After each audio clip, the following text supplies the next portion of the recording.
So why do I think Royal Tribute is a bad card in Edison format?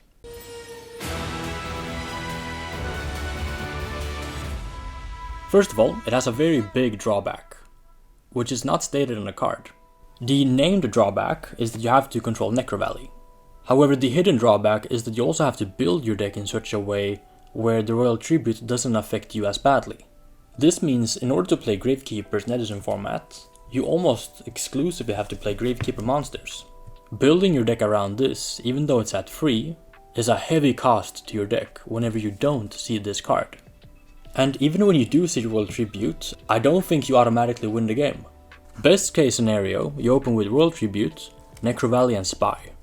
You set the Spy turn 1, you activate the Necro Valley, and you play Royal Tribute, discarding no monsters, and then you can set some back row. In this far-fetched dream scenario, you can then flip up your Spy, summon Descendant from your deck, and pop your opponent's Mirror Force and then attack for 2000. Had you open with Commandant, you could then stele both of these back to your hand. But that's about 5% of your games, if that. If you try to play Royal Tribute Gravekeepers in Edison format, you will notice that you open with this card. Oh, you open with Necro Valley, but no monsters. Your Gravekeeper deck plays maybe a dozen monsters at most. If you Royal Tribute your opponent, you want to close out the game as early as possible. Otherwise you lose the purpose of Royal Tribute. When you activate this card, a lot of the time you summon one Gravekeeper beforehand. And maybe you pitch one of them as well.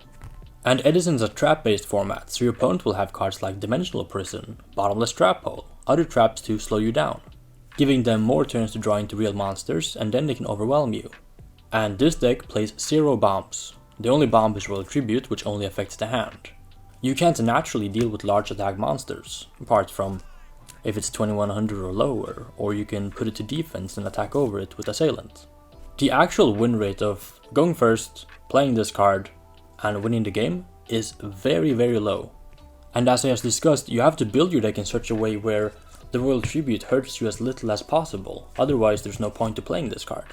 Does it feel good to set a Spy, activate the Royal Tribute? Your opponent goes, well, yep, that's fine. And then scoops. Of course it does, but that will never happen. 1 out of 100 games where you pitch 5 with Royal Tribute and automatically win on the spot is basically 0. And even if you don't care about winning, you just wanna sling cards and have fun. This is not fun. It defeats the whole purpose of playing Edison format. Skillful interactive games where you come out on top by playing better, or just playing old nostalgic high rarity cards. Both of those are just thrown out the window, because no one is playing with Royal Tribute in play.